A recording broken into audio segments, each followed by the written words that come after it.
Well, this setup's different, huh? Let's talk about Grave Peril by Jim Butcher.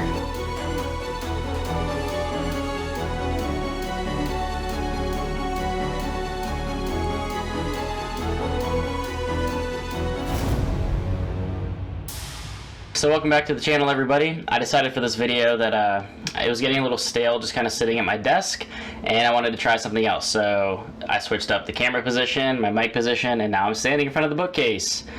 We'll see how this goes. I actually think I like the look a little bit better, so you all let me know, please, in the comments down below if this looks any better or it doesn't matter. But this is what we're going with for now, okay? So let's get into Grave Peril, which is book 3 of the Dresden Files. Now, this book, I'm going to start with spoiler-free section, and then I will talk a little bit spoilers, because this book does really start to grow the world of the Dresden Files a little bit and expand on Harry Dresden as a character. So book 2 was kind of up and down for me. It felt a little bit convoluted. There were a lot of moving parts, a lot of villains. It almost felt like everything but the kitchen sink was thrown at Harry throughout that story. All the different werewolves, all the different factions and stuff, you know, kind of coalescing, for lack of a better word, at the end. It just wasn't great, and whereas Stormfront I really enjoyed, Full Moon was definitely a step back for me. And everybody talking about how that's the worst of the entire series, Grave Peril is way better. So without spoiling anything, and I don't think this is a spoiler, you can kind of infer what he's going to be fighting in the title of these books. So like Full Moon, werewolves, Grave Peril, you know, rising from the grave, kind of ghost, things like that. I assume Summer Night, that's the one. Summer Night has to do with the Fae, I believe, and then like Blood Rites is probably vampires. You get my point. Once again, Harry is working on another case, and while this is sort of another Monster of the Week feel, it does grow on the overall story as well, because there's a lot going on behind the scenes to really make you get an understanding for this world, the magic systems. It's really just growing everything. Harry, once again, is absolutely hilarious. I think Jim Butcher has done a fantastic job of just really creating a very likable protagonist, and he has a lot of flaws. He is not always great in combat. He does not always do the right thing, but he's always trying to. And you can really root for him in these stories, and he tries his best to be the best wizard that he can be, to help out the cops, to help out his friends. He's always there to save a damsel in distress. That's part of his weakness to his character at times, and a lot of women get mad at him for acting like that toward them, and that brings a lot of comedy in as well. This book introduced us to a hilarious side character. All I'll say is his name is Michael. He's fantastic. So the character work overall is great. The characters that you're introduced to are great. The characters that we already know and love from the first 2 books grow a lot, so I can really appreciate that. And honestly, I think Jim Butcher just grew a lot as an author since Stormfront. I think the books flow better, the pacing is better. His overall, I guess, character arcs are better. Honestly, everything is just growing and getting a step higher each one of these books. Full Moon did grow a lot on Stormfront, but it took a couple knocks down just because of how many things he was trying to do. Grave Peril really has like a solid storyline going throughout, and while you're being introduced to other characters and other beings, you know, demons, fae, things like that, it really is a good consistent story, and it's coherent in, you know, beginning to end. Much like where I kind of felt like Stormfront was much more coherent than Full Moon, this kind of brings that back. So this improved on Full Moon pretty much in every way. I had a hell of a time with it. Jim Butcher's writing is super engaging and fun, and I really just want to continue with this series and catch up to everybody talking about Peace Talks, because I am 12 books behind still, something like that, and Battleground is coming out soon, so I'm doing my best to catch up to this while reading other stories as well. Villains in this book were awesome. I loved without spoiling anything, I loved what Jim Butcher did with the story in this one and what Harry actually has to fight against. Obviously, you have some, you know, recurring characters. You have some coming back from the previous books.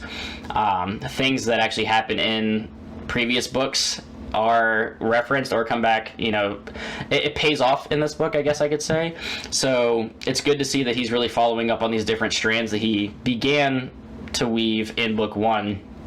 and you're starting to, again, you're seeing things grow a little bit behind the scenes. So while it is still very much a monster of the week story, there's much more growing in the background in this overall story. Can't wait to see where it goes. I am going to step into a few spoilers here because I do want to talk about a few of my favorite parts of this book. So if you have not read it, please go read it. It is fantastic. If you like Stormfront at all, if you were maybe even turned off by Full Moon, Grave Peril is a much better story. Please continue this series. It is great. So really the only few spoiler things I wanted to talk about, Michael and his sword, Miraculous, I think. He's just hilarious. Dresden is funny in his own, but like as much of a f*** up as Dresden is, the dichotomy between him and Michael in the same scene together is some of the best comedy that I've read this year, where every time Harry's in a bad situation, he's just like, oh, god damn it, and Michael's like, Harry! Those two characters interacting is just a great time throughout this entire story. And, you know, Harry messes up a lot. I mean, he gets Michael's family kind of involved. His wife Charity is pregnant, and she just, like, chews out Harry for getting Michael involved in this shit. Everything with Susan kind of, again, just like badgering Harry and getting into that vampire party. It was just like, oh, this is not gonna end well. And she's a vampire, so that's, I mean, awesome to me because I want her to be a badass vampire, but that also sucks because she ends separated from Harry at the end of this book, and she's kind of isolating herself because, you know, she tasted his blood. She can't control herself around him, so it's going to be interesting to see where that goes, where I don't know if she's going to get cured or if she's just going to be a full-on vampire now, if she's going to end up, you know, fighting vampires and stuff with Harry. I don't know where that's going to go.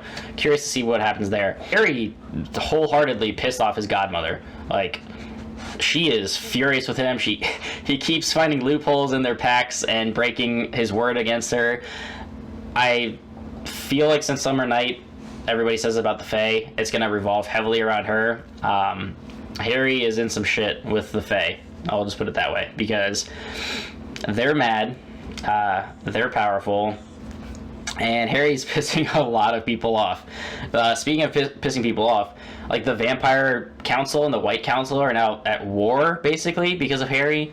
I don't really know if Bianca actually died at the end. I feel like she's gonna be alive and come back maybe in Blood Rights, because I think that's about vampires. So I have a strong feeling that since, like, even though, like, whatever the spirits of like her girlfriend or whatever and the rest of the ghosts that Harry summoned at the end, I have a feeling that them just kind of like dragging her down, that she'll find a way out and she'll come back and be pissed off again. If that's wrong, okay, then she's dead, but I feel like she's not dead.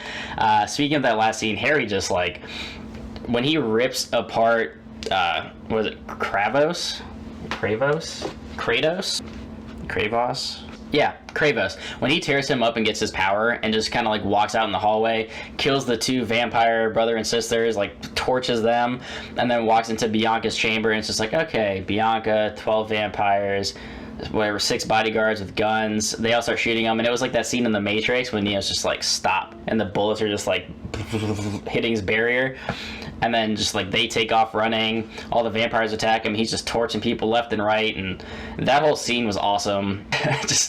He just went like full Super Saiyan on all these vampires, killed a bunch of them, and then just to be able to summon all those ghosts and stuff, because the Never Never having kind of like a loose barrier because of what Bianca and Kravos were doing, and the Avada, whatever her name was, the other chick, Avada Kedavra, I don't remember her name, I'm sorry, but because of them kind of tearing the Never Never barrier between the real world and the Never Never, he was able to just summon all these ghosts and kill off all the rest of those vampires.